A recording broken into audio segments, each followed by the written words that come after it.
Kung oversize po ang inyong pinto, nahihirapan po kayo na magpa-screen. Kung lalagyan po natin yan na pa-swing type po na screen, mas bulky po siya, mas mahirap po ang pag-operate po ninyo.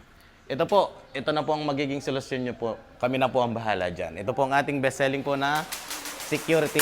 Today po mga boss, another day, another installation po, another blessing. Nasa Bulbok, Batangas City po tayo ngayon. May in-install po kami dito na ating best-selling po na security screen. Ito po siya, papakita po namin sa inyo. Ayan. Ayan po, nakikita nyo po kung gaano po kalaki. At kung oversize po ang inyong pinto, nahihirapan po kayo na magpa-screen. Kung lalagyan po natin yan na pa-swing type po na screen, mas bulky po siya, mas mahirap po ang pag-operate po ninyo.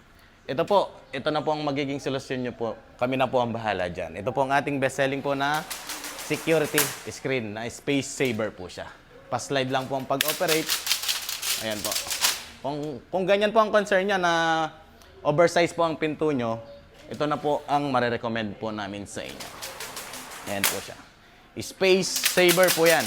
Kahit magpasok po kayo ng gamit or maglabas, ganyan po kalaki ang space na pwede nyo pa rin nadaanan.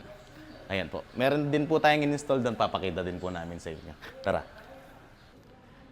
Dito din po is security screen na space saver din po ang aming in-install sa kanyang back door. Ayan po, makikita nyo po, ang lagi ko pong sinasabi is wala po yung sharp edge na pwedeng makasakit sa inyo, child-friendly po siya at senior-friendly po siya. The same time, higit sa lahat, hindi po yan kinakalawang mga boss.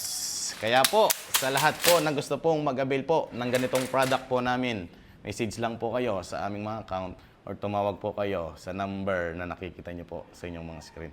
Salamat po at mabuhay po kayo. God bless po.